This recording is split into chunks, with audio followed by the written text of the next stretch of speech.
The foundations of modern physics were laid thousands of years ago.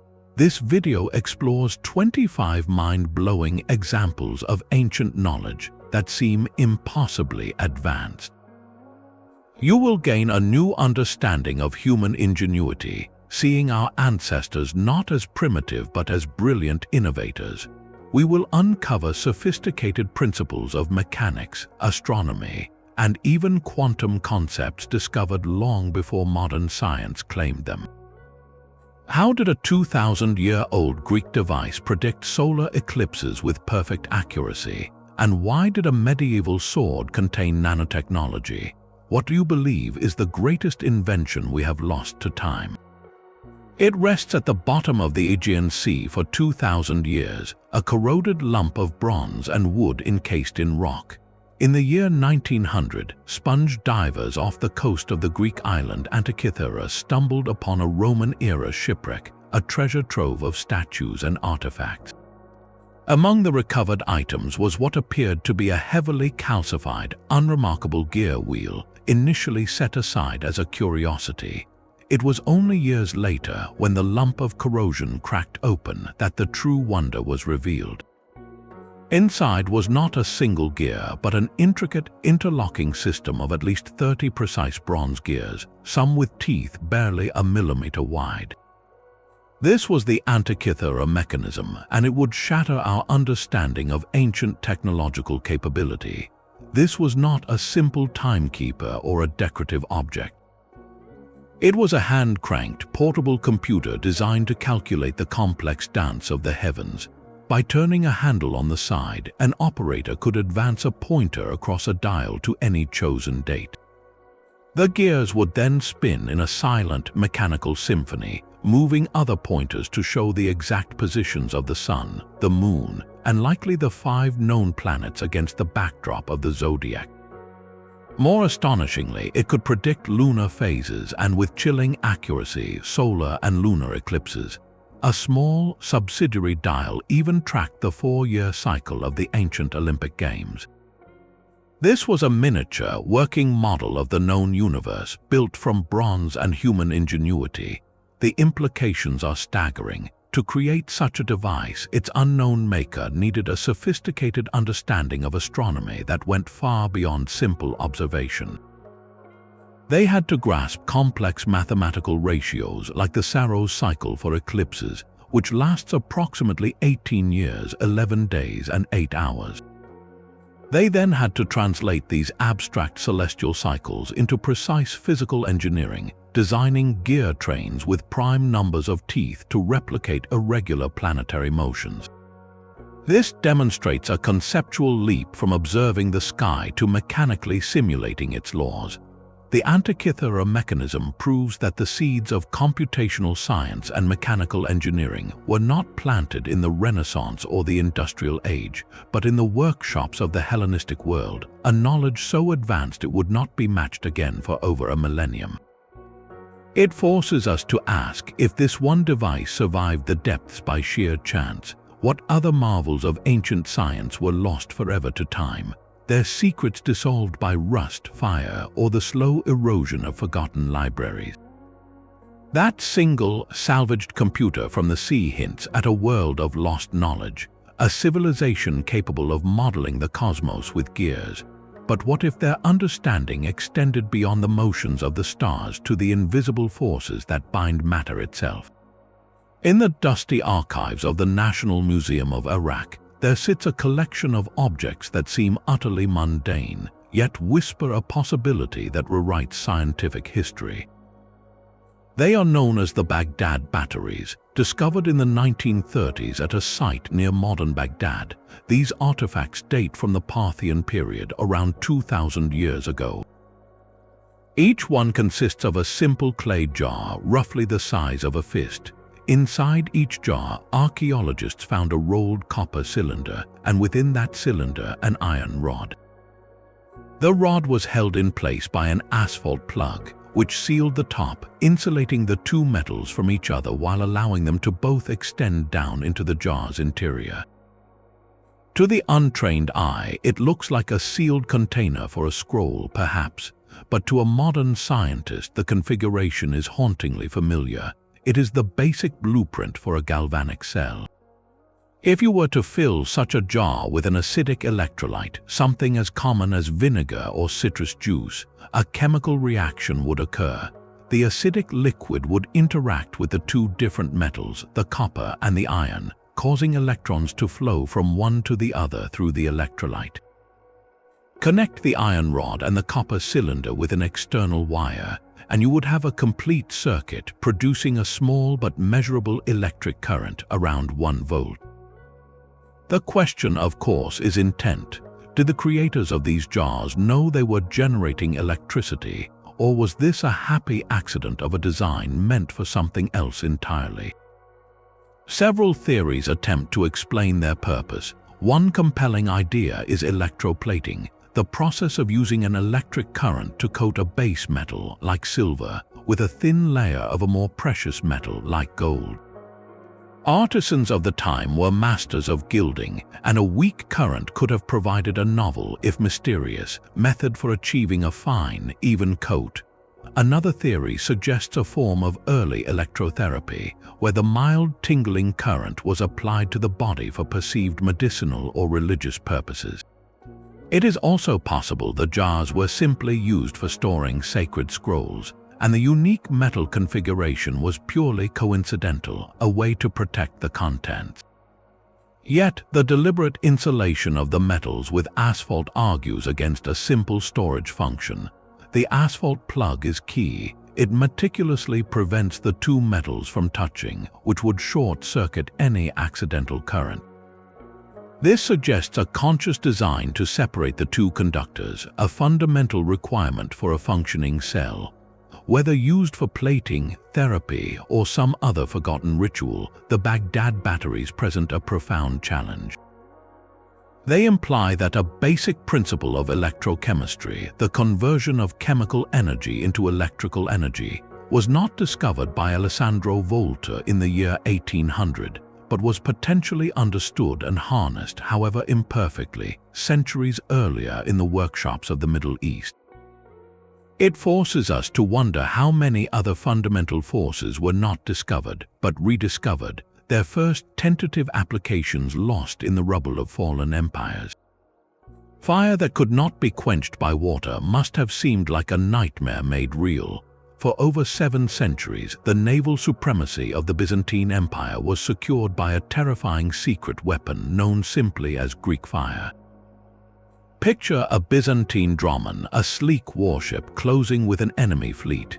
Instead of launching arrows or preparing to ram, a strange bronze tube mounted on its bow pivots toward the target.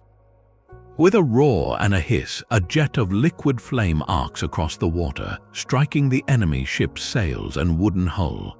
Panicked sailors rush to douse the flames with buckets of seawater, only to watch in horror as the fire blazes brighter, spreading across the surface of the waves itself. This was not ordinary fire. It was a weapon of physics and chemistry so advanced its exact formula remains a state secret lost to history.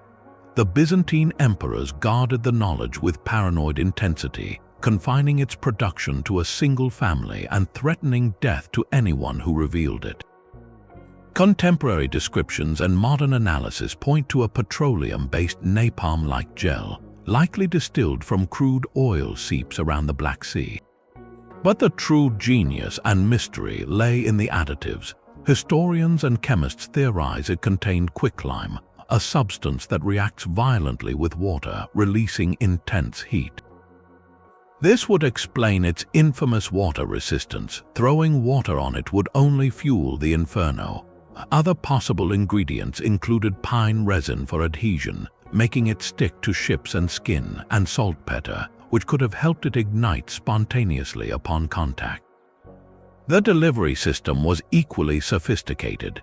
The mixture was not simply flung in pots, it was projected. Heated in bronze cauldrons aboard ship to keep it viscous, it was then pressurized, possibly with a large syringe-like pump or bellows, and expelled through a nozzle, a siphon, creating a continuous stream of fire. This required a deep, practical understanding of fluid dynamics and pressure, of controlling a volatile substance to create a sustained directional torrent.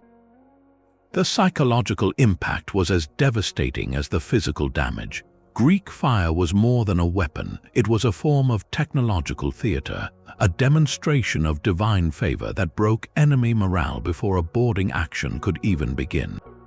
It gave the outnumbered Byzantine navy an insurmountable edge, saving Constantinople from multiple sieges and preserving a flicker of Roman glory deep into the Middle Ages.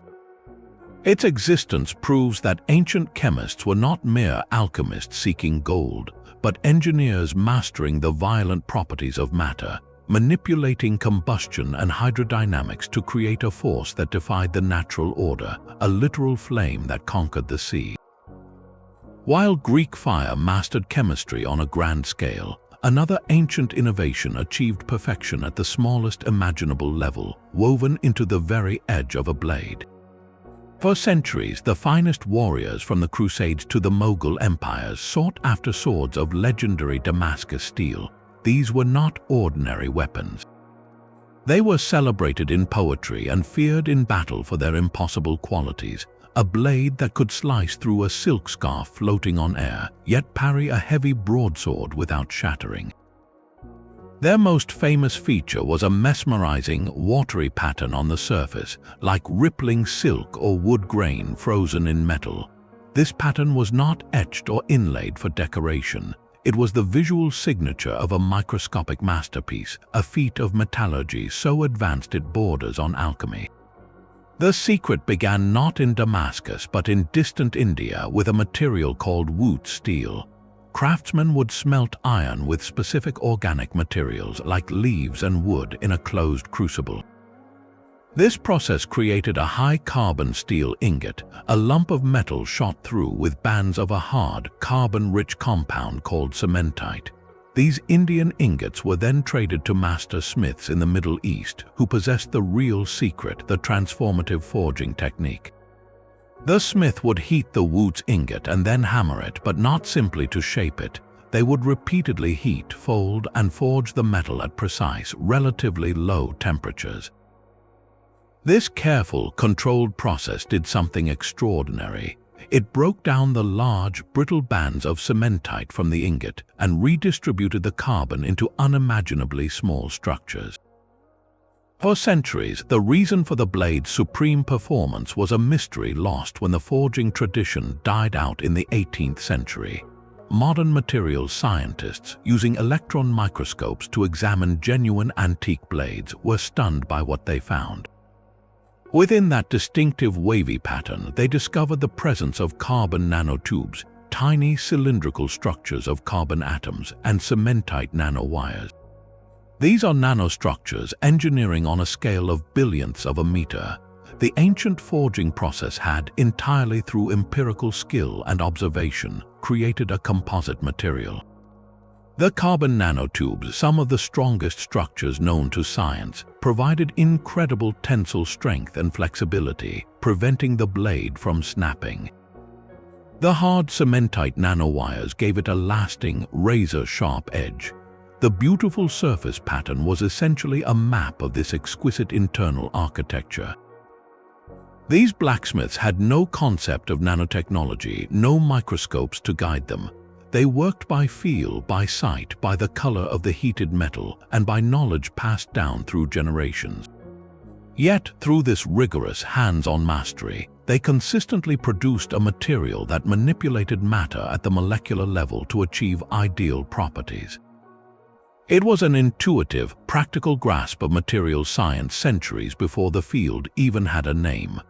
The Damascus sword stands as a testament to the power of refined tradition, a physical artifact where legendary myth and cutting-edge, microscopic reality are one and the same, forged in fire and human ingenuity.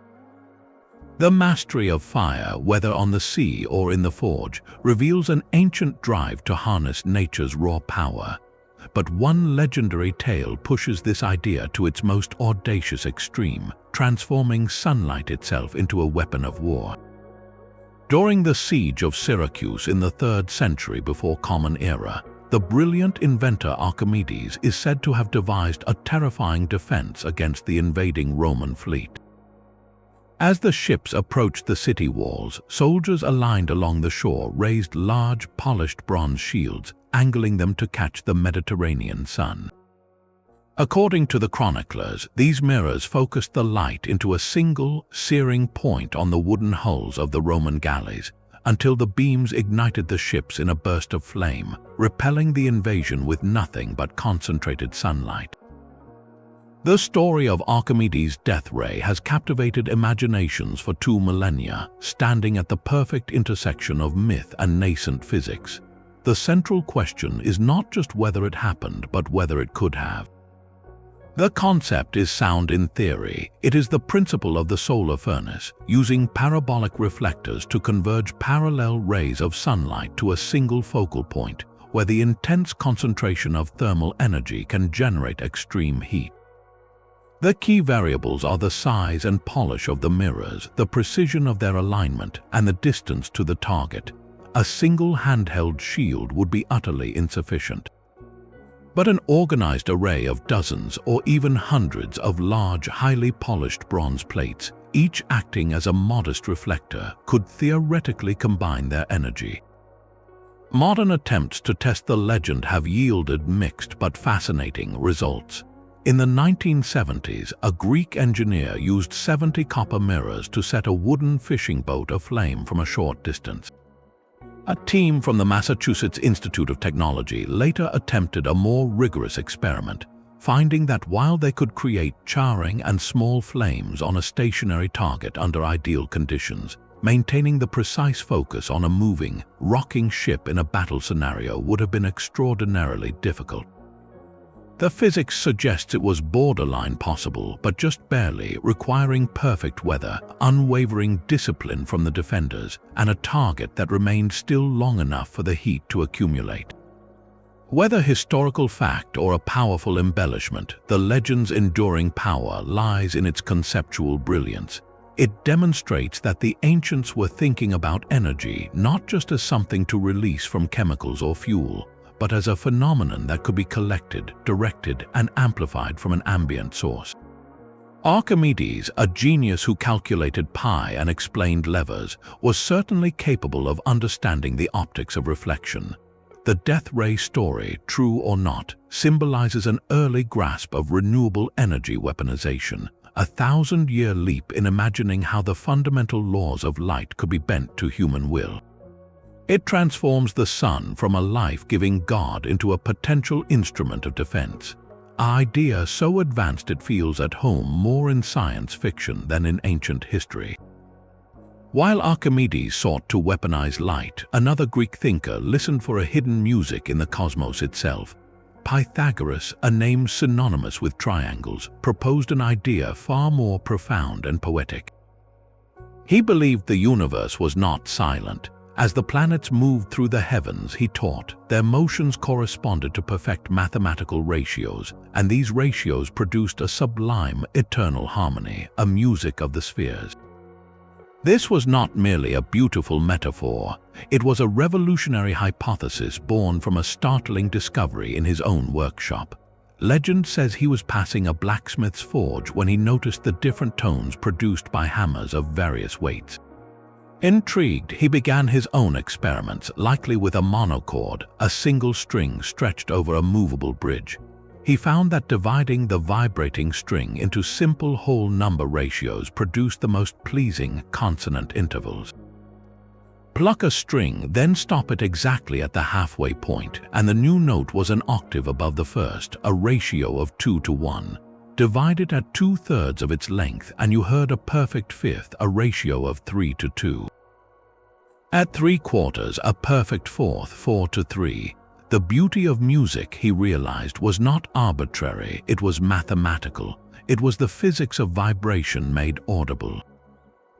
This revelation led him to a breathtaking leap. If the simple, elegant mathematics of string lengths created harmony on Earth, then surely the grand, orderly movements of the celestial bodies, which also followed mathematical patterns, must generate a cosmic harmony. The sun, moon, and planets each moved at different speeds and distances, which he imagined corresponded to specific musical notes based on their orbital ratios. Because this music was produced by the motion of the ether, the perfect substance filling the heavens, and because we were born into its constant sound, humanity was deaf to it, like a blacksmith who no longer hears the constant clamor of his forge. This idea, the music of the spheres, resonates through history because it was far more than mystical poetry. It was one of the earliest attempts to formulate a unified theory of everything, a framework where the same mathematical principles governed both the heavens and the arts. Pythagoras was searching for a single, elegant language to describe all of reality, and he found it in number and vibration. In this, he was a startling precursor to modern physics. Today, scientists describe the fundamental forces and particles of the universe through the elegant mathematics of wave functions and string theory, seeking a single set of equations that harmonizes all of nature's laws. Pythagoras, listening to the pluck of a string 2,500 years ago, was listening for the same fundamental truth, a universe singing in the hidden language of mathematics. The music of the spheres sought harmony in celestial motion, but here on Earth, the Romans built their empire on a different kind of enduring strength. While our modern concrete bridges and overpasses often crumble after mere decades, the Romans left behind structures that have defiantly withstood the sea itself for 2,000 years. Their harbors, like the one at Caesarea Maritima, sit partially submerged in the Mediterranean, their concrete piers and breakwaters not just intact, but seemingly stronger now than when they were first poured. This was no accident of simple masonry. Roman concrete was a masterpiece of ancient material science, a self-healing technology we are only beginning to fully understand today. The secret was in their recipe. Where we use Portland cement, the Romans mixed a special volcanic ash called pozzolana, named for the town of Pozzuoli near Mount Vesuvius, with lime and chunks of rock. This pozzolana was the magic ingredient. When mixed with lime and seawater, it triggered a complex, slow-burning chemical reaction. Over centuries, the salt water percolating through the concrete does not corrode it. Instead, it reacts with the ash and lime to form a rare, plate-like mineral called aluminous tobamorite. This mineral grows within the microscopic cracks and pores that naturally form in any concrete. Think of it not as a static block but as a living material. When a tiny fracture appears, seawater seeps in, and the ongoing chemical reaction produces more of this sturdy mineral, effectively gluing the crack shut from the inside. The concrete literally heals itself. This is a stunning example of long-term engineering foresight. The Roman builders had no electron microscopes, no knowledge of crystalline structures. They arrived at this perfect formula through centuries of empirical trial and observation. They saw that structures built with this ash-lime mixture and seawater did not fail, they thrived. They understood on a practical level that the material's reactivity with its environment was not a flaw to be prevented, but a feature to be harnessed. In a very real sense, they designed for time, creating a material that would grow stronger with the very element that destroys our modern constructions. It is a quiet, monumental rebuke to our own planned obsolescence, a 2,000-year-old lesson in building not just for our generation, but for generations we will never meet. Roman concrete built to last millennia, but another ancient text dared to imagine travel not across land or sea, but through the sky itself. In the vast libraries of Sanskrit literature, there exists a work so startlingly specific it has fueled debate for over a century. The Vaimanika Shastra, or the science of aeronautics, is not a single ancient manuscript but a detailed treatise, first committed to writing in the early 20th century, though it claims to describe knowledge far older. It presents itself as a manual for building and operating vimanas, the legendary flying chariots described in epics like the Ramayana. What makes it extraordinary is not the simple idea of flight, but the sheer technical detail it purports to convey. The text goes far beyond myth. It classifies different types of vimanas, from those that fly within the atmosphere to those that travel between planets. It provides intricate diagrams and instructions for their construction, specifying layers of metals and heat-absorbing alloys. It describes propulsion systems that defy simple explanation, mentioning engines powered by mercury and other liquids, controlled through a series of mirrors and heating elements to create what some interpreters call a mercury vortex. It even details pilot training, aerial maneuvers, and defensive weapons, speaking of using directed energy to blind or confuse enemy craft. The controversy lies in how we read these descriptions. Are they literal blueprints from a lost, hyper-advanced civilization, as some fringe theorists passionately argue, pointing to the mention of mercury propulsion as a precursor to ion thrusters or gravity manipulation?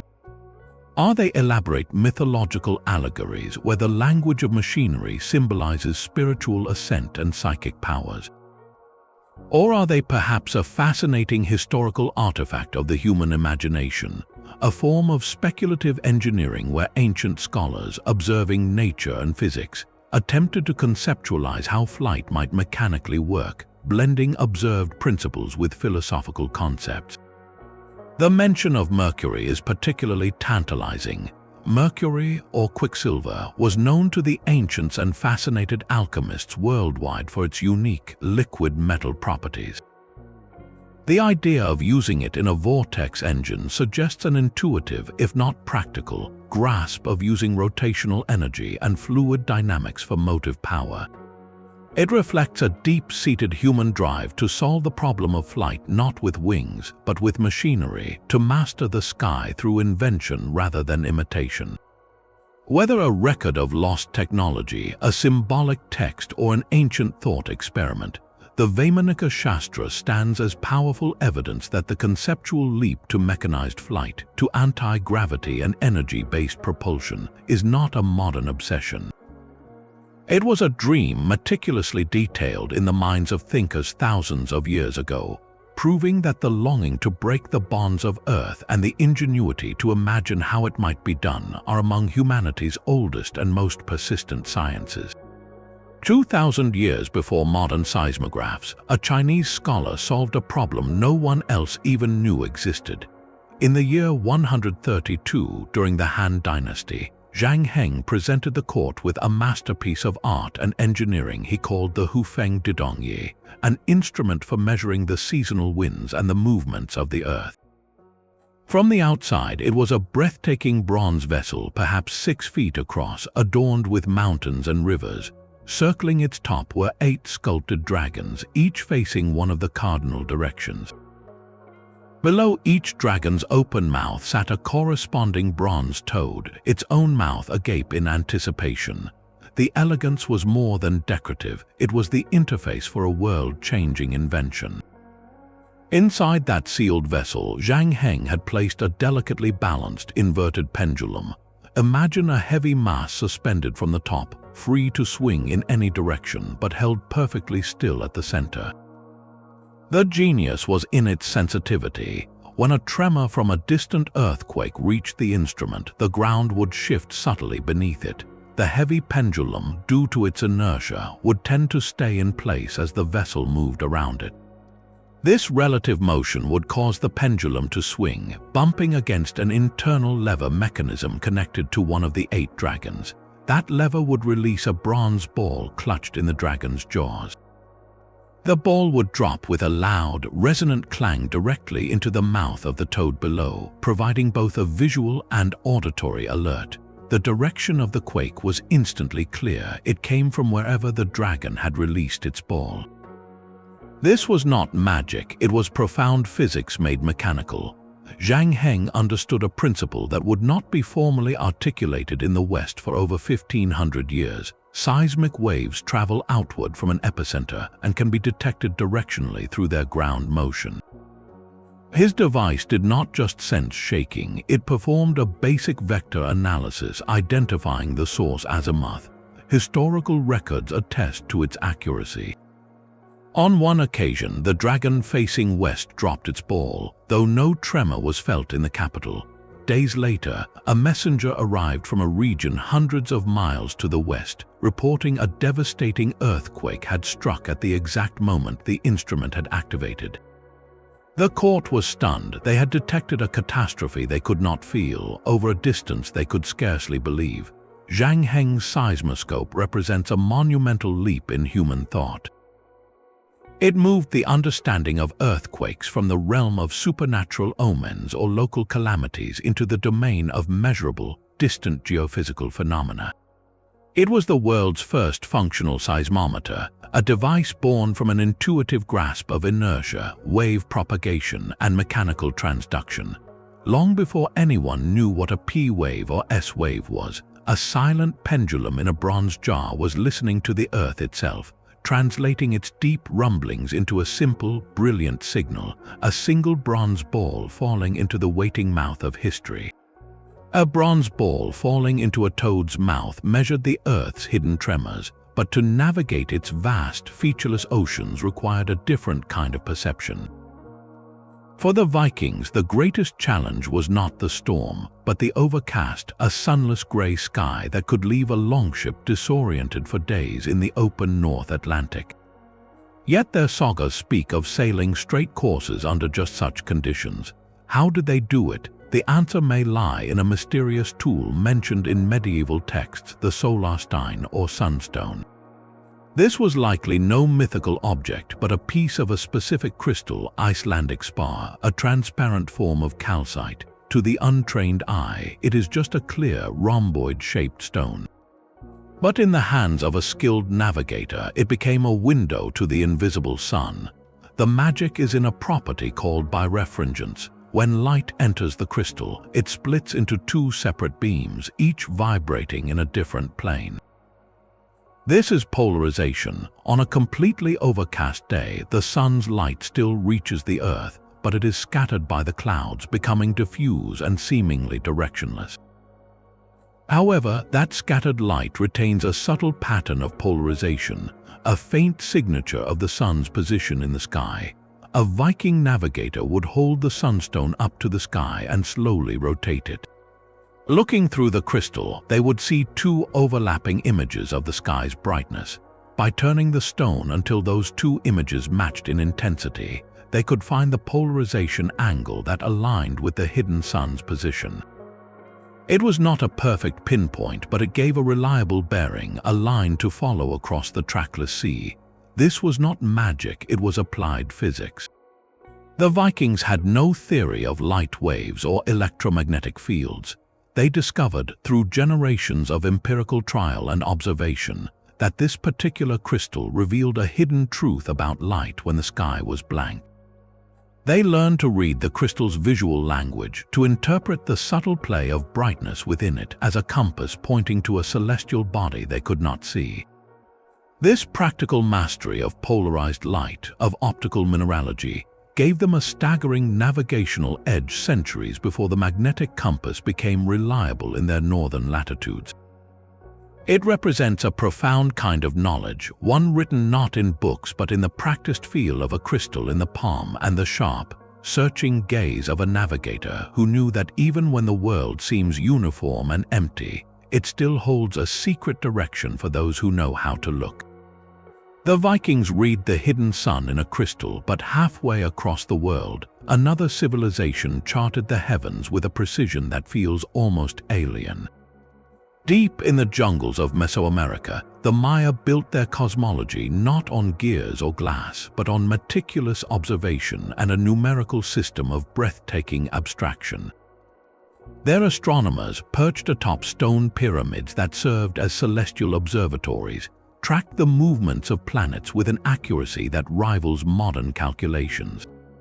They could predict solar eclipses, understood the synodic cycles of Mars and Jupiter, and most famously, mapped the orbit of Venus with an error of just 1 day in 584 years. This was not casual stargazing, it was a rigorous mathematical science, and its purpose was woven into the very fabric of their reality. tying the motions of the gods in the sky to the cycles of agriculture and sacred ceremony on Earth. To achieve this, they needed a tool far more advanced than simple tally marks. They needed a way to express vast numbers and complex time cycles. This necessity led them to one of the most profound intellectual breakthroughs in human history, the independent invention of the concept of zero. Their number system was vigesimal, based on 20 instead of 10. They used a simple notation of dots for ones, bars for fives, and crucially, a shell glyph to represent zero. This shell was not just an empty space, it was a true numeral, a placeholder that gave their positional system its power. In a system like ours, the digit 3 means something different in the number 30 than it does in 300. Its value depends on its position. The zero is what makes that positional clarity possible. It holds the place, telling you the difference between 100 and 1000. For the Maya, this allowed them to calculate dates spanning millions of days in their long count calendar and to perform the complex astronomical math that defined their world. The genius of zero is its profound abstraction. It is the mathematical embodiment of nothingness, a symbol for the absence of quantity. Grasping this concept requires a leap from counting concrete objects like sheep or stones to manipulating an idea, the idea of nullity itself. This leap is foundational to all higher mathematics and, by extension, to modern physics. You cannot do calculus without zero. It is essential for describing rates of change and the concept of limits. In physics, zero defines absolute scales like absolute zero in temperature, represents equilibrium states, and is central to the equations that describe the vacuum of space, a something that is teeming with potential energy yet defined by an absence of matter. The Maya used their zero primarily for calendrical and astronomical calculations, a practical tool for a sacred science. Yet in doing so, they touched a cornerstone of rational thought. Their shell glyph for nothing, conceived in isolation from the old world, stands as a testament to the universal human capacity for abstract genius, proving that the mind's journey to quantify the void, and in doing so, better understand the fullness of the cosmos, is a path that can be discovered under any sun. Moving a single stone the weight of a blue whale across hundreds of miles of desert seems like a task for giants, not humans. Yet the ancient Egyptians did exactly this, quarrying, transporting, and erecting monolithic obelisks that soared over 100 feet tall and weighed more than 100 tons. These needle-sharp monuments, capped in electrum to catch the first rays of the sun, were feats of devotion and statements of power. But their journey from the granite quarries at Aswan to the temples of Luxor or Heliopolis presents one of history's most compelling engineering puzzles. Without wheels capable of bearing such loads, without cranes, without iron tools, how did they move mountains of stone? The answer lies not in lost technology or alien intervention, but in a profound, intuitive mastery of physics applied on a staggering scale. The process began in the quarry, where workers would painstakingly shape a single obelisk directly from the living bedrock using nothing but dolerite pounders, hard stone balls that would slowly pulverize the granite along a defined line. Once undercut and freed, the real challenge began: moving it. The most likely method involved a combination of brute force and brilliant finesse. They would have built a massive sledge from sturdy timber and slid the obelisk onto it. But sliding a 100-ton block on sand or dirt is impossible. The friction is far too great. So they created a temporary road. They would lay a track of wooden beams and, critically, they would continuously lubricate the path ahead of the sledge. Wall paintings and practical experiments suggest they used a slurry of water and Nile mud, a slick mixture that dramatically reduced the coefficient of friction between the wooden sledge and the wooden track. Think of it like a colossal version of sliding a furniture dolly across a wet floor. The liquid film prevents the two surfaces from locking together. With the friction minimized, the task shifted to motive power. Teams of hundreds, perhaps thousands of laborers would pull on ropes attached to the sledge. Coordination was key, likely driven by rhythmic drumbeats or chants to ensure a steady, unified pull, turning a chaotic mob into a single, living machine. The physics here is about distributing force, spreading the immense weight of the stone across a wide area of the track, and the combined strength of countless individuals to overcome the remaining friction. But how did they get such a long, heavy object onto a barge for the Nile journey? This may have involved an even cleverer trick. They likely dug a canal from the river right up to the obelisk's resting place.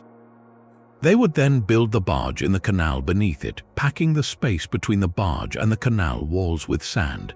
The obelisk, already on its sledge, would be pulled onto this sand-packed barge. Then came the elegant part. They would slowly wash the sand away with water.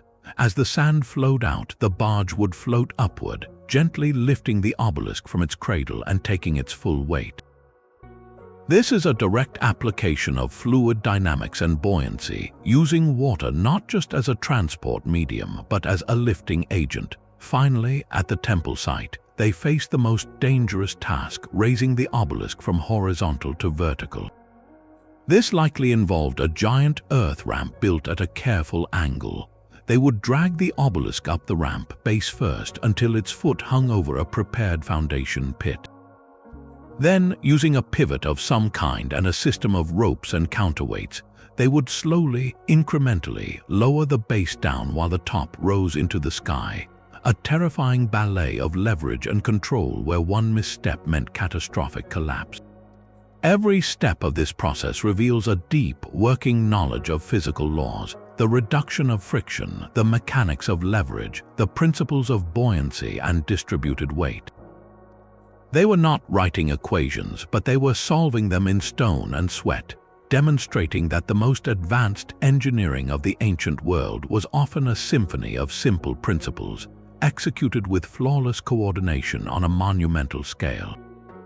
While the Egyptians mastered leverage and friction to move mountains of stone, a single inventor in Roman Egypt sought to harness a far more elusive force. In the bustling intellectual hub of Alexandria during the 1st century, a man named Heron, or Hero, created a device of startling simplicity and profound implication. He called it an eolipile, often termed Heron's engine. Picture a hollow metal sphere suspended between two pipes so it can rotate freely. Two L-shaped tubes, bent at right angles, protrude from opposite sides of the sphere. The sphere is filled with water and a fire is lit beneath it.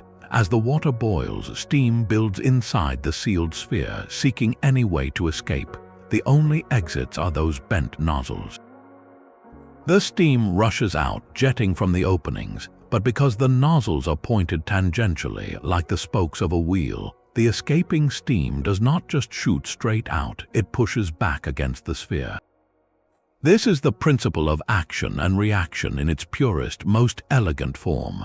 For every jet of steam flung in one direction, an equal and opposite force is applied to the sphere, causing it to spin.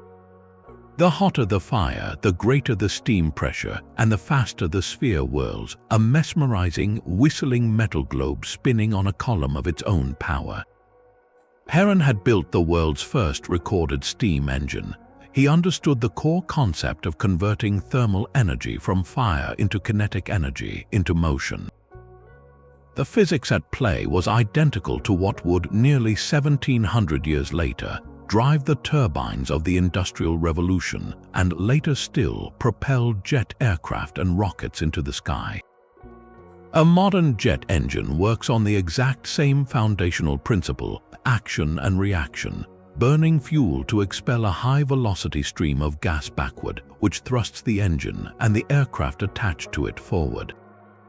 Heron's spinning sphere was a miniature, working model of this fundamental law of motion. Yet here lies the great historical lament. In Heron's own writings, the eolipile is listed among many wondrous devices, presented as a temple wonder or a philosophical toy, a demonstration of the powers of air and steam. There is no record of anyone in the ancient world attempting to connect this spinning sphere to a mill, a pump, or a ship's paddle. it remained a fascinating novelty, a proof of concept detached from practical application. The reasons are complex, rooted in the economic and social structures of the time. Slavery provided abundant manual labor, reducing the incentive for labor-saving machinery. The metallurgy needed to build large-scale, high-pressure steam boilers safely may not have been advanced enough. Perhaps most crucially, the conceptual leap from a demonstration model to a system that could do useful work. Connecting the spinning sphere to gears, to axles, to a load was a mental bridge that remained unbuilt. This makes the Eolipal not a failure, but a haunting glimpse of a path not taken. It stands as definitive proof that the core principles of thermodynamics and jet propulsion were not only observed but mechanically demonstrated in the 1st century. The knowledge was there, spinning in a temple courtyard. It reveals a civilization capable of a revolutionary concept, yet one that lacked the specific cultural or economic catalyst to turn that concept into a world-altering technology. Heron's engine whispers a tantalizing alternate history, one where the industrial age might have dawned not in 18th century England, but in the workshops of ancient Alexandria, powered by steam and human genius. Heron's steam engine remained a brilliant toy, a principle glimpsed but not harnessed. Yet in the same ancient era, on the other side of the world, a philosopher was contemplating the fundamental building blocks of reality itself, not through mechanics but through pure, disciplined thought. In the fertile intellectual landscape of ancient India, around the 6th century before Common Era, a sage known as Kannada proposed a vision of the cosmos that feels unnervingly familiar. His work, the Vaisheshika Sutras, lays out a comprehensive natural philosophy, and at its heart lies a startling idea that everything we see, touch, and are is composed of eternal, indivisible particles he called Anu.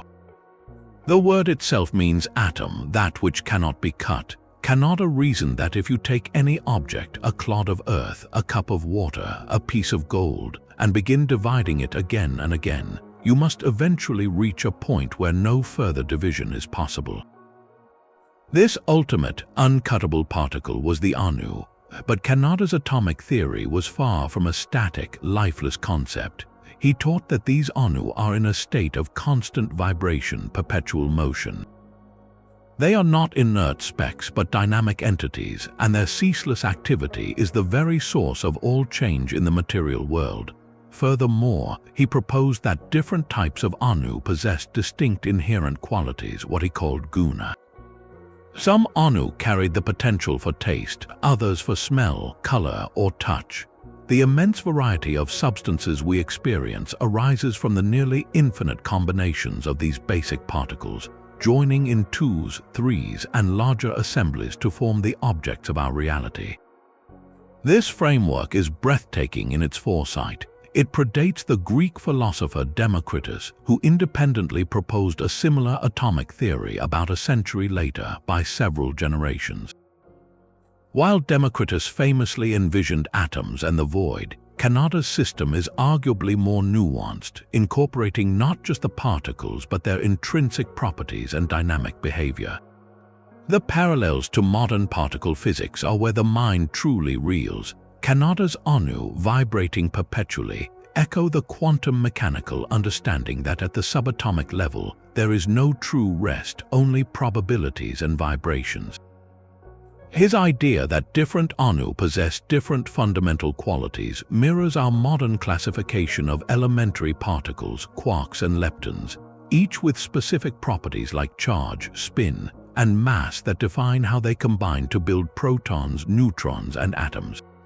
His concept that complex matter arises from specific combinations of these basic units is the very foundation of chemistry. Of course, the Vaisheshika system was a philosophical framework, not an experimental science.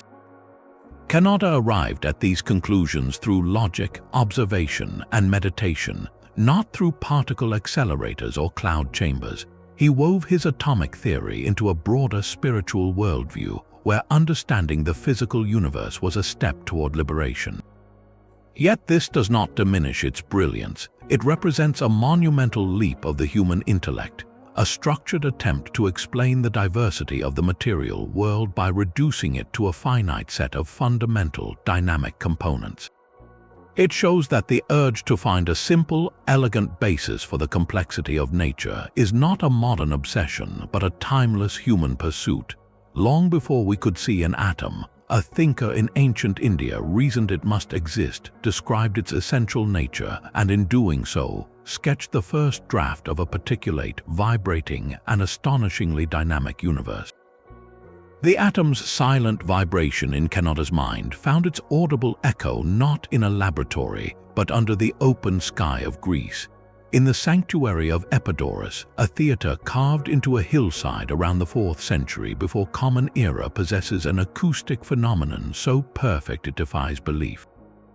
From the circular orchestra floor, a performer can speak in a normal, unamplified voice, even drop a coin or tear a piece of paper, and the sound will carry with crystal clarity to the highest of its 55 rows, reaching over 115 feet away and nearly 70 feet up. Every one of the 14,000 spectators could hear a whisper from the stage. This is not a happy accident of geology. It is a masterclass in applied physics, a monumental sculpture shaped to control the very behavior of sound waves. The secret lies in the breathtaking precision of its architecture. The stepped limestone seats are not just benches, they form a precise, mathematically calculated filter. Their dimensions, the angle of incline, and the exact shape of each row are engineered to achieve two critical acoustic effects. First, they act as a natural sound dampener for low-frequency noise. The murmur of a massive crowd, the rustling of clothing, the shuffle of feet, these are predominantly low-pitched sounds. The stepped rows, with their specific height and depth, are designed to trap and scatter these long wavelengths, preventing the audience's own noise from creating a muddy reverberation that would drown out the performers.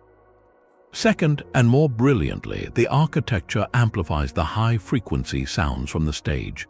The human voice, especially the consonants that give speech its clarity, lives in the higher registers. The hard, smooth surfaces of the stepped seats and the stage building behind the actors reflect these shorter wavelengths efficiently, but the genius is in the arrangement. The curvature and angle of the seating bowl are calculated so that these reflected sound waves arrive at the listener's ears in a coherent, reinforcing pattern. Instead of bouncing chaotically and creating echoes, the sound is channeled upward, with successive reflections from each row arriving in near-perfect sync with the direct sound from the stage. This careful alignment minimizes destructive interference, where sound waves cancel each other out, and maximizes constructive interference, where they combine to make the sound louder and clearer. The result is a phenomenon where the architecture itself seems to lean in and listen, catching the fragile vibrations of a human voice and gently lofting them to the furthest spectator. The builders of Epidaurus had no oscilloscopes, no theory of wave mechanics. Their understanding was empirical, born from centuries of building, observing, and refining. They learned through trial and error how stone could shape air, how angle could direct sound. They understood on an intuitive level that the material, the spacing, and the geometry of their construction were not separate from the performance but an integral part of it. This theater is not a container for drama. It is a musical instrument of colossal scale, tuned to the human voice.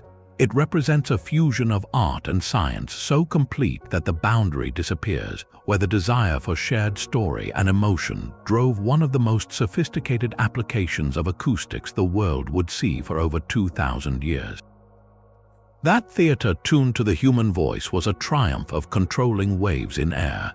But to navigate the world, you need to know which way you are facing, a problem the Chinese solved with gears instead of magnets. Deep within the imperial courts of ancient China, perhaps as early as the 3rd century, there existed a wondrous ceremonial vehicle known as the south-pointing chariot. It was an ornate horse-drawn carriage, but its true marvel stood atop it, a small, pivoting figure of a man with an outstretched arm. No matter how the chariot turned, twisted, or circled during a procession, that little figure would slowly, inexorably, rotate on its platform to keep its arm pointing directly south. This was not a mystical trick. Inside the chariot's body was a labyrinth of interlocking gears, a mechanical brain of stunning complexity that performed a single, vital calculation: orientation. The chariot had no magnet. It did not sense the Earth's poles. Its guidance came purely from the rotation of its own wheels. As the chariot moved forward, its wheels turned, driving a system of gears. But here was the genius: when the chariot turned, the two wheels would rotate at different speeds, the outer wheel covering more distance than the inner one. The chariot's internal mechanism, a differential gear system, detected this difference. It mechanically subtracted the motion of one wheel from the other, calculating the net change in direction. This calculated value was then used to rotate the figure on top in the exact opposite direction of the chariot's turn, but by the same angle. If the chariot turned 90 degrees to the east, the gears would command the figure to rotate 90 degrees to the west, cancelling out the turn from the perspective of the figure and keeping it locked on its original southern bearing. It was a purely mechanical analog computer, performing real-time vector mathematics to maintain a fixed reference. Think of it as the grandfather of the gyroscope, a device that resists changes in orientation. In modern terms, this is the foundational principle of inertial navigation. A submarine deep under the polar ice cap, a missile in flight, a spacecraft exploring distant planets, they cannot rely on magnetic compasses or external signals. They must know their position and orientation by tracking every turn and acceleration from a known starting point, using gyroscopes and accelerometers. The south-pointing chariot was a mechanical, wheel-based version of this same idea, dead reckoning for direction. It showcased a conceptual leap from simply observing direction to creating a self-correcting system that could mathematically negate the confusion of the journey. While likely used more for imperial ceremony and geomantic rituals than for practical navigation, its existence is a testament to a staggering depth of mechanical insight. Long before the age of electronics, Chinese engineers had built a machine that could think in circles, a bronze and wood philosopher that always knew its way home. The south-pointing chariot calculated direction through pure mechanics, but another Greek genius solved a puzzle of purity through a flash of physical insight. The story of Archimedes and the Golden Crown is one of history's most celebrated eureka moments. King Hiero of Syracuse had commissioned a new crown, providing the goldsmith with a precise amount of pure gold. When the finished crown was delivered, it matched the given weight exactly, yet the king suspected treachery, that the smith had substituted some silver for gold and pocketed the difference. He tasked Archimedes with uncovering the truth without damaging the crown. The problem consumed him. How could you determine the volume and thus the density of an irregularly shaped object like a wreath? The answer, legend says, struck him as he lowered himself into a public bath. He noticed the water level rise, spilling over the edge as his body displaced the liquid. In that instant, he realized the solution. The volume of water displaced must be exactly equal to the volume of the submerged object. Overcome with excitement, he reportedly leapt from the bath and ran home naked through the streets of Syracuse, shouting, "Eureka, I have found it." He had discovered the principle of buoyancy, but his discovery was far more than a method for measuring volume. Archimedes formulated a fundamental law of physics that any object, wholly or partially immersed in a fluid, is buoyed up by a force equal to the weight of the fluid it displaces. This is why a steel ship floats. It is not about the weight of the object, but the weight of the water it pushes aside. If the object weighs less than the displaced water, it floats. If it weighs more, it sinks.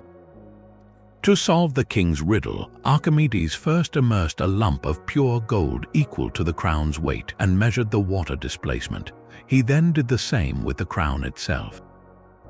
If the crown were pure gold, it would displace the exact same volume of water, as both would have the same density. but the crown displaced more water, proving it had a greater volume for the same weight, meaning it was less dense, a mixture of gold and a lighter metal like silver. The smith was guilty. This was the birth of hydrostatics, the study of fluids at rest. The practical applications were immediate and profound, revolutionizing the understanding of ship design and stability. But the principle's legacy stretches far beyond ancient harbors. It is the foundational rule for all buoyancy calculations, from submarines diving and surfacing by adjusting their ballast, to hot air balloons rising because the warm air inside is less dense than the cooler air it displaces. It underpins the entire science of fluid mechanics, essential for designing everything from aircraft wings to heart valves. That moment in a bath 2,300 years ago was not just about catching a cheating craftsman. It was about glimpsing a universal mathematical relationship hidden in the natural world, a cornerstone of physics conceived in a flash of inspiration and tested in the spill of water over a tub's edge. Archimedes grasped the buoyancy of water, but long before his time, builders were calibrating their work to the light of the sun itself. On the wind-swept Salisbury Plain in England, the great stone circle of Stonehenge stands as a silent testament to a forgotten science. For centuries, it was seen as a druid temple or a mysterious pagan monument, but modern archaeoastronomy reveals a far more profound purpose. This was a colossal astronomical computer built from stone. Its construction, spanning over 1,500 years beginning around 3000 before Common Era, shows a meticulous, generational dedication to tracking the heavens. The most famous alignment is the avenue leading to the heel stone. At dawn on the summer solstice, the longest day of the year, the rising sun crests the horizon precisely in line with this avenue, sending its first rays directly into the heart of the circle, flooding the central altar with light. But the precision goes deeper. The arrangement of the massive sarsen stones, those iconic uprights with lintels, creates sightlines to both the summer solstice sunrise and the winter solstice sunset. Furthermore, the 56 mysterious Aubrey holes that circle the site may have been used as a primitive eclipse predictor, a way to track the complex cycles of the moon that lead to lunar and solar eclipses. This was not casual stargazing. It was a sustained, precise program of celestial observation, encoded in immovable megaliths that would outlast the memories of their builders. Across the Irish Sea, another Neolithic masterpiece holds a different solar secret. Newgrange, a massive, grass-covered mound older than the pyramids of Giza, contains a narrow, 60-foot-long stone passage leading to a central chamber. Above the entrance is a small, carefully engineered opening called the roof box. For most of the year, the interior of this tomb is plunged in absolute profound darkness. But for a few precious minutes around dawn on the winter solstice, something miraculous happens. As the sun rises, a thin, razor-sharp beam of sunlight penetrates through this roof box. It travels down the long passageway, slowly illuminating the floor, until it reaches the very back wall of the central chamber, bathing intricate spiral carvings in golden light for approximately 17 minutes before fading away. This event is not an accident of architecture, it is the entire point. The roof box is positioned with exquisite accuracy, its lintel and sill stones angled to capture only the sun at its lowest, most southerly sunrise of the year. The builders of Newgrange 5,000 years ago possessed a deep, long-term understanding of the solar cycle. They knew the sun's path across the sky changed with the seasons, and they engineered a structure to celebrate its most symbolic turn, the rebirth of light at the year's darkest point. Together, Stonehenge and Newgrange shatter the notion of prehistoric people as simple hunter-gatherers concerned only with survival. These monuments represent a colossal investment of labor and social organization, spanning generations, all dedicated to marking celestial time. To align multi-ton stones with the solstice sunrise requires years, likely decades, of patient observation, of marking the sun's furthest points on the horizon and remembering those positions exactly. It implies the development of a priestly or scholarly class who could hold and pass on this knowledge. This was a cosmology written not on parchment, but on the landscape itself, a permanent communal calendar that tied the rhythms of human life, agriculture, and ceremony to the eternal cycles of the cosmos. They were not just observing the sky, they were building a dialogue with it, using earth and stone to capture a moment of celestial alignment that would repeat faithfully for millennia. This reveals a mind already thinking in abstracts, in cycles, and in the immense, patient scale of deep time, engineering monuments to converse with the sun and moon thousands of years before the first philosophers of Greece or Babylon would put similar ideas into words.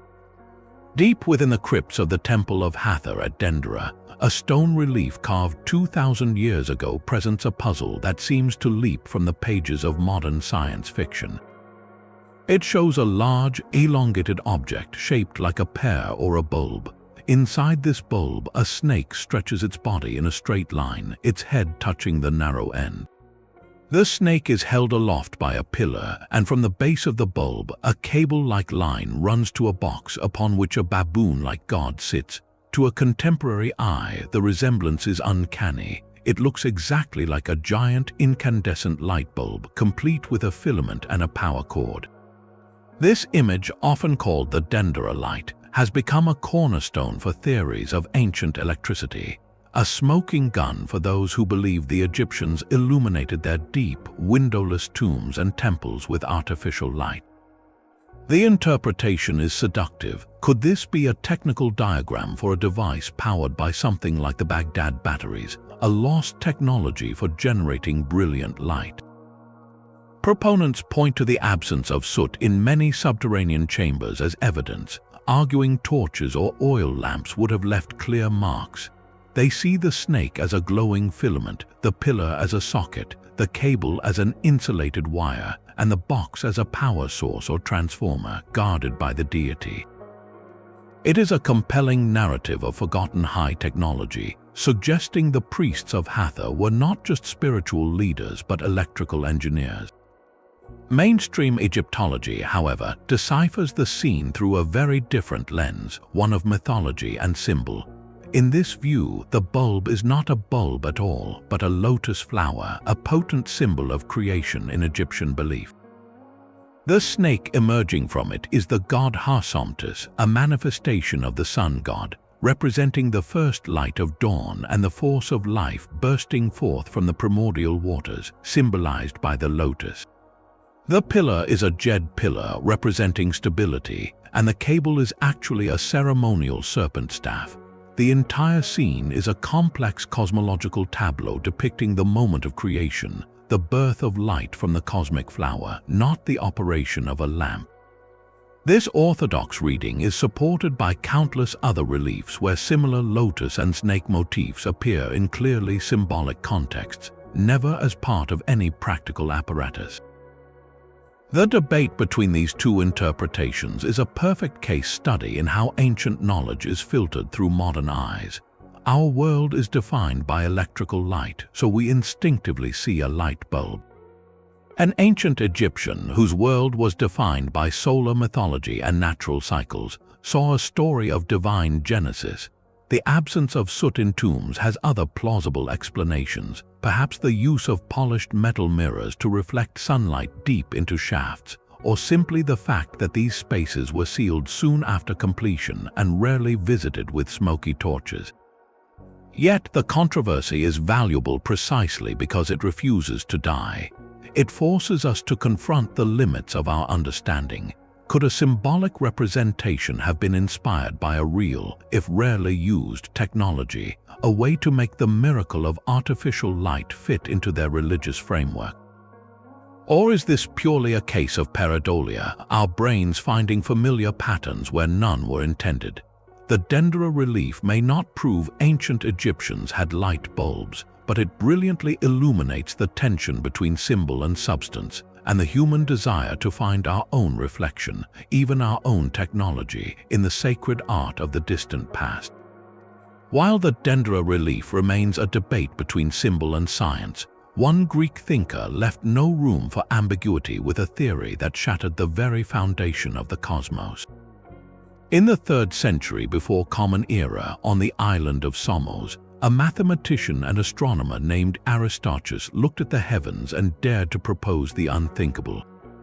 He suggested that the Earth was not the still, unmoving center of the universe, but a sphere that both rotated on its own axis once a day and revolved in a great circle around the Sun once a year.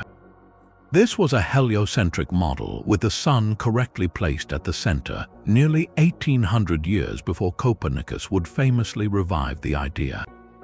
Aristarchus arrived at this radical conclusion not through wild speculation, but through careful observation and brilliant, if imperfect, geometry.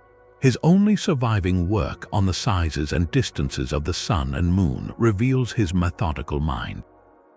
He understood that during a half-moon, when exactly half of the lunar disk is illuminated, the Sun, Moon, and Earth must form a right triangle. By measuring the angle between the Moon and the Sun from Earth at that precise moment, he could, in theory, use trigonometry to calculate their relative distances. His measurement was off. The angle is extremely acute and difficult to gauge with the naked eye, but the conceptual framework was revolutionary. He correctly deduced that the Sun was much, much larger than the Earth and much farther away than the Moon. This simple fact of scale likely led him to his monumental leap. It seemed absurd that a gigantic Sun would orbit a tiny Earth rather than the other way around. So he flipped the cosmos on its head. The stars, he reasoned, were infinitely distant, which explained why no annual parallax, no apparent shift in their positions, could be detected as the Earth moved. This was a staggering insight, a universe of incomprehensible depth. Yet his correct model was almost universally rejected and then forgotten. Why did this brilliant idea fail to catch on? The opposition was formidable. First, it contradicted the physics of Aristotle, the towering intellectual authority of the ancient world. Aristotle's cosmology was geocentric, with the Earth motionless at the center, and his system was woven into a comprehensive explanation of motion, elements, and purpose. Aristarchus offered no alternative physics to explain why objects would not fly off a spinning, moving Earth. Second, the lack of observable stellar parallax was a powerful counter-argument for his critics. If the Earth was moving, they reasoned, the nearer stars should appear to shift against the background of farther ones over the course of a year, just as a tree by the roadside appears to shift against a distant mountain when you ride past in a chariot. No such shift could be seen, even with the best instruments of the time. To Aristarchus, this meant the stars were unimaginably far away. To his opponents, it proved the Earth stood still. Finally, the theory simply felt wrong. It removed humanity from the cosmic center stage, a profound philosophical and psychological blow. The idea that our world was just another moving point of light in a vast system seemed to diminish human significance. So the heliocentric model faded into obscurity, preserved only in a few passing references, most notably by Archimedes, who mentioned it only to disagree. It would sleep in the scrolls of the Library of Alexandria for centuries, a correct answer to the universe's greatest question, waiting for a world ready to listen. Aristarchus of Samos stands as one of history's most poignant figures, a man who saw the true shape of the solar system with perfect clarity, but whose vision was so far ahead of its time that his own civilization could not or would not follow his gaze. High in the Andes, where tectonic plates grind against one another, the Inca built cities meant to outlast the world itself. At the fortress of Sacsayhuaman overlooking Cusco and the cloud-wreathed citadel of Machu Picchu, you encounter walls that defy logic. They are constructed from colossal blocks of granite, some weighing over 100 tons, fitted together in a dizzying, irregular jigsaw puzzle. The joints between these stones are so precise that even today you cannot force a razor blade or even a single piece of paper into the seams. This is not simply careful craftsmanship, It is a stone-cutting precision that borders on the impossible, achieved without iron tools, without the wheel, and critically, without any mortar to bind them. The Incas built with a dry stone technique of such sophistication that it served a purpose far beyond mere aesthetics. It was a brilliant, empirical solution to a constant, deadly threat: the earthquakes that ripple through the mountain spine of South America. The genius is in the shape and the stance. Look closely at an Inca wall, and you will see that the blocks are not uniform rectangles. They are polygonal, each one a unique, multi-sided shape with slightly convex faces. Each stone is painstakingly carved to match the contours of its neighbors, creating a three-dimensional lock that engages on multiple planes. This interlocking geometry is the first layer of defense. During an earthquake, the ground shakes violently, trying to pull a structure apart.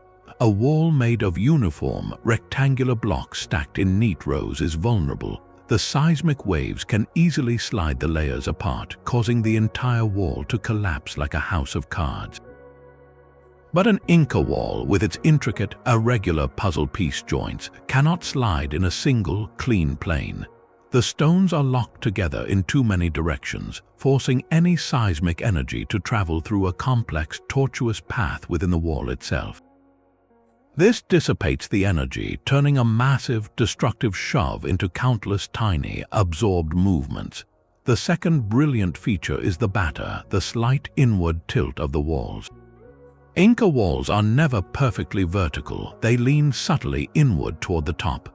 This creates a lower center of gravity for the entire structure, making it more stable, like a pyramid. But during an earthquake, this tilt works with the polygonal joints to perform a kind of architectural dance. As the ground shakes, the entire wall is designed to sway as a single, monolithic unit.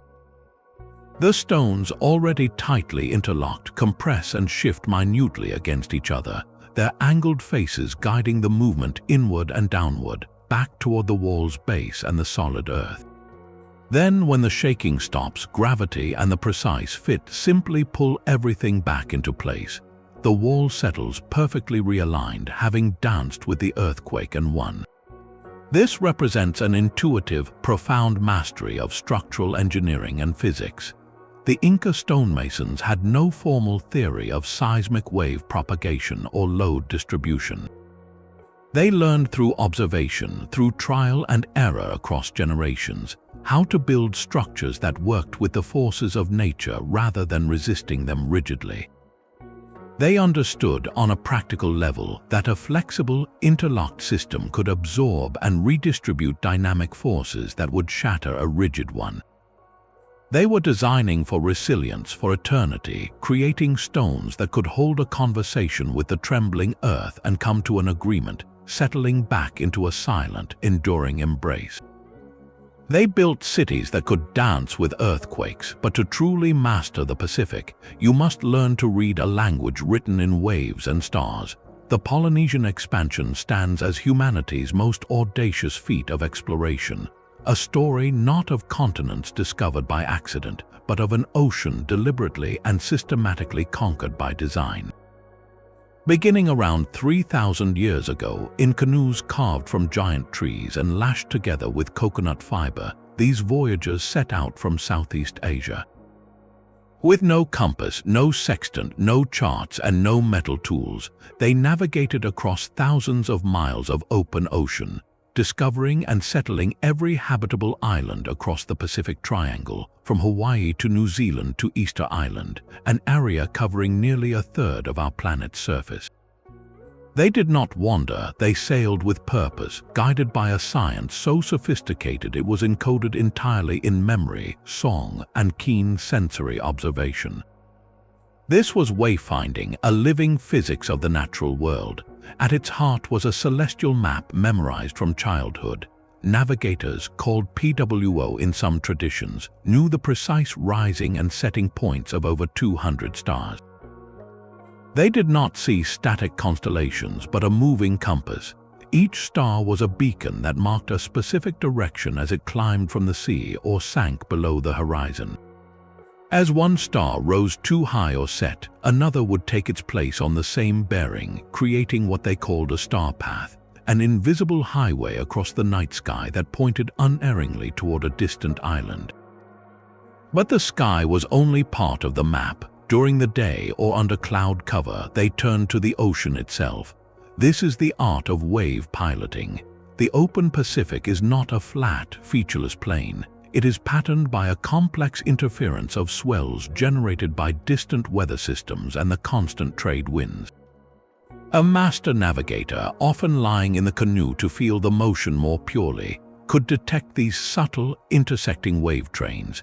They memorized the specific swell patterns that reflected off islands hundreds of miles away, learning to feel the gentle, rebounding bounce in the water that signaled land over the horizon. They read the clouds, noting puffy, stationary cumulus clouds that often form over the warm landmass of an island, and the greenish tint reflected in the underside of clouds from the lagoon of an atoll. They watched the flight patterns of birds. Certain species, like the tern, fly out to sea to fish at dawn and return to land at dusk. Spotting one in the afternoon meant you were within its return flight range of an island, giving you a crucial radius to search. This knowledge was a holistic, integrated system. It required understanding celestial mechanics, the propagation of wave energy through a fluid, the atmospheric physics of cloud formation, and animal behavior, all synthesized into a practical tool for survival. It was a sustainable science of exploration, for they carried with them the plants and animals needed to colonize new islands, creating self-sufficient ecosystems. The canoes themselves were marvels of bioengineering, designed to be fast, stable, and capable of sailing against the wind using lateen sails. This was not primitive guesswork, it was the culmination of generations of empirical research, a rigorous oral tradition that trained the mind to perceive a multidimensional map in a seemingly empty seascape. In an age where we rely on satellites that can fail and batteries that can die, the Polynesian Wayfinder represents the ultimate triumph of human intuition married to deep environmental wisdom, a mind that could hold the rhythm of the ocean and the fire of the stars and sail straight into the heart of the unknown. The Pacific navigator's mind held a living map of the ocean, but in a 12th century workshop in Upper Mesopotamia, another kind of map was being drawn, one of gears, water, and automated wonder. Ismail al-Jazari, a chief engineer in the court of the Artukid dynasty, did not just build machines, he authored their blueprint for history. His monumental work, The Book of Knowledge of Ingenious Mechanical Devices, is more than a manual. It is a portal into a forgotten golden age of robotics and programmable mechanics, centuries before the European Renaissance. Within its pages, illustrated with exquisite detail, al-Jazari describes a world brought to life by water power and human ingenuity. He created elaborate automata for both royal entertainment and practical service, a musical robot band where mechanical figures played drums, cymbals, and flutes in a synchronized hydraulic performance. But his true genius lay in machines that thought in sequences. Consider his monumental castle clock, a complex water-driven masterpiece over 11 feet high. It was a programmable spectacle. On the hour, automated doors would swing open to reveal miniature figurines of musicians that would play, while rotating zodiac circles and crescent moon indicators tracked celestial time. More remarkably, it could be programmed for different lengths of daylight throughout the year, adjusting the timing of its automated displays by altering the flow of water or the position of its components. This was a machine that could be given a set of instructions, a crude but effective form of mechanical programming.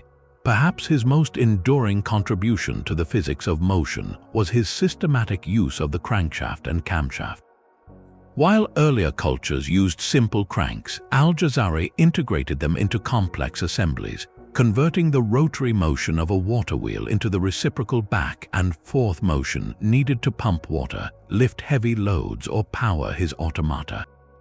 His designs for dual-action suction pumps, valves, and gated mechanisms are recognizable ancestors to the pistons and valves of the modern internal combustion engine.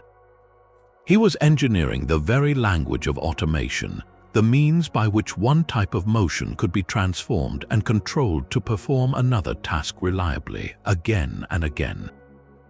Al-Jazari's work represents a pinnacle of applied physics in the medieval Islamic world, where abstract principles of hydraulics, kinetics, and timing were rendered into brass and wood with stunning artistry.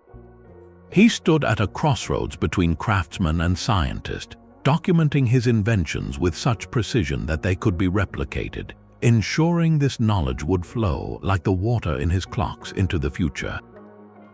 His automata were not magic. They were proof that the dream of programmable machines, of devices that could follow a set of orders and perform complex tasks without human intervention, was already being realized in elaborate, ticking detail 800 years ago. Plato's Atlantis was not just a lost island, it was a technological parable. In his dialogues Timaeus and Critias, written around 360 before Common Era, the philosopher described a mighty civilization beyond the Pillars of Hercules, possessing an advanced society that fell out of favor with the gods and was swallowed by the sea in a single day and night. While most scholars agree Plato was crafting a moral allegory about hubris, his descriptions of the island's infrastructure have sparked endless speculation. He wrote of a magnificent capital city built in concentric rings of land and water, connected by great canals and bridges. He described hot and cold springs and a mysterious metal called orichalcum which gleamed like fire.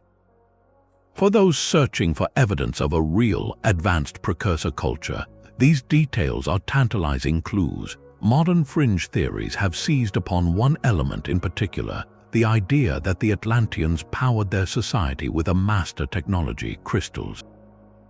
Proponents suggest that the lost civilization used massive, precisely cut crystals to harness the Earth's natural energies. These crystals, they argue, could store atmospheric or telluric energy, amplify it, and beam it wirelessly across the island for light, propulsion, or even defensive weaponry, a clean, limitless power source that vanished beneath the waves. This concept, while firmly in the realm of pseudoscience, draws upon some fascinating, if wildly exaggerated, principles of real physics. Crystals do have remarkable properties. Quartz crystals, for example, exhibit piezoelectricity, meaning they generate a small electric charge when mechanically stressed or squeezed. This is how your gas grill igniter works. A spring-loaded hammer strikes a quartz crystal, creating a spark. Conversely, applying an electric current to a quartz crystal makes it vibrate at an extremely precise frequency, which is why quartz crystals are the heartbeat of every modern watch, clock, and computer, keeping perfect time. The idea of a crystal amplifying energy also finds a loose parallel in modern laser technology. A laser uses a synthetic crystal or glass rod, doped with specific elements that amplifies light through stimulated emission. A weak light input enters the crystal and through a process of excitation and reflection emerges as a powerful, coherent beam. To an ancient observer, a large, naturally luminous or artificially illuminated crystal might seem to be concentrating and projecting light or energy in a similarly magical way. The leap from these measurable, small-scale effects to a civilization-scale crystal power grid is where science ends and speculation begins. There is no geological or archaeological evidence for such a system, and the energy requirements for a city would be far beyond any plausible crystal technology. Yet, the persistence of the crystal power theory reveals something profound about our relationship with ancient myths. Atlantis functions as a blank canvas for our own technological anxieties and aspirations. In an age concerned with energy scarcity and environmental damage, the vision of a clean, crystal-based utopia is powerfully appealing. It represents a lost golden age where humanity lived in harmony with the Earth's energies, a stark contrast to our fossil-fueled present. The myth endures because it allows us to project our highest hopes for technology onto a distant, uncorrupted past, and to wonder if the spark of that lost knowledge still flickers somewhere, buried under ocean silt or encoded in the resonant structure of a stone. It is less a historical hypothesis and more a cultural mirror, reflecting our enduring desire to believe that perfection was once achieved and might be found again. Atlantis reflects our longing for a perfect past, but another ancient tradition looked not backward but forward and inward into the very fabric of existence. Within the poetic hymns of the Rig Veda and the expansive narratives of the Puranas, Hindu cosmology presents a vision of reality so vast and dynamic it feels less like ancient myth and more like a speculative physics paper. At its heart lies the concept of a universe without a single, absolute beginning or a permanent end. Instead, reality is seen as an eternal, rhythmic breath. The universe expands from a singular point, a cosmic egg or seed called the Hiranyagarbha, sustains itself for an incomprehensible duration, and then contracts back into that primal singularity, only to expand again in an endless cycle. Each full cycle, from birth to dissolution, is called a kalpa, a single day in the life of the creator god Brahma, lasting for billions of human years. This is a startling parallel to modern cosmological theories of a cyclic universe, involving a Big Bang, a period of expansion, a possible Big Crunch, and then a rebirth. The ancient sages were describing a cosmos in perpetual, dynamic motion, governed by immense, repeating time scales that dwarf human history, but the scale expands even further. This cosmology does not stop at one universe. It speaks of innumerable creations, multiple realities existing simultaneously or in sequence, each with its own laws and conditions. The texts describe countless Brahmas, each presiding over their own cosmic egg, like bubbles in an infinite foam. This idea of a multiverse, where our universe is just one among an infinite array, is a cutting-edge frontier of theoretical physics today, proposed to explain the fine-tuning of our physical constants. Perhaps the most mind-bending concept is the principle of recursion, the idea that the macrocosm and the microcosm reflect each other. A famous verse states, "As is the atom, so is the universe, as is the microcosm, so is the macrocosm." This suggests that the smallest particle, the anu, contains within it the structure and essence of the entire cosmos, and conversely, the vast universe is reflected in the smallest speck of creation. This echoes the modern holographic principle in theoretical physics, which proposes that all the information describing a three-dimensional volume of space can be encoded on a two-dimensional boundary, like a cosmic barcode, implying that every part contains information about the whole. It is crucial to understand that these were not scientific hypotheses in the modern, experimental sense.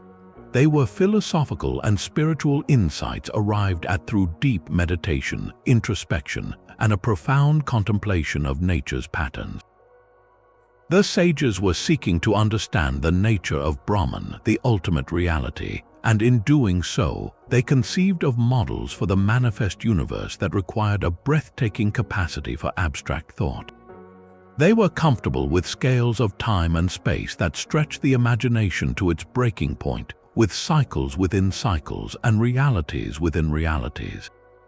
This was not a fear of the void, but an embrace of infinite potential and eternal return. They mapped a cosmos that was alive, breathing, and layered beyond comprehension, demonstrating that the human mind, even thousands of years ago, could conceive of a reality far stranger and more magnificent than the simple, static heavens of contemporary ancient cultures. It is a cosmology that does not place humanity at a fixed center, but as a fleeting, conscious spark within an endless, dancing fire of creation and dissolution. This journey across millennia reveals a pattern far more profound than isolated curiosities. From the gears of the Antikythera mechanism to the vibrating atoms of Kanada's philosophy, from the self-healing Roman harbors to the star paths of the Pacific, These 25 examples form a mosaic of a forgotten scientific age. Our ancestors were not primitive souls groping in the dark. They were brilliant observers, meticulous engineers, and daring philosophers who grasped fundamental principles of the universe through a powerful trinity of methods: empirical discovery, philosophical insight, and breathtaking technological application. They watched the stars not just to tell stories, but to build calendars in stone. They mixed metals and minerals not just for pretty objects, but to create self-healing concrete and nanostructured blades. They contemplated the void and gave us zero. They felt the waves and built acoustic masterpieces. They imagined the atom and the multiverse through sheer force of intellect. This was physics in its purest form, the drive to understand the rules of reality and then bend them to human purpose. The true weight of this legacy lies in a haunting question: if these fragments survived the relentless erosion of time, war, and decay, how much more knowledge has been lost forever? How many libraries burned? How many workshops flooded? How many ingenious devices simply rusted away to nothing, taking their secrets with them? Our history is not a straight line from ignorance to enlightenment, but a spiral where ideas are discovered, forgotten, and rediscovered across the ages. Each of these 25 wonders is a beacon from that spiral, a reminder that genius is not a product of any single era, but a permanent potential of the human mind. We would love to hear which of these ancient physics mysteries captivated you the most. Was it the Baghdad batteries, the Damascus steel, or the cosmic cycles of Hindu cosmology? Share your favorite in the comments below, and if you enjoyed this deep dive into historical enigmas, please like this video and subscribe for more journeys to the edges of our understanding.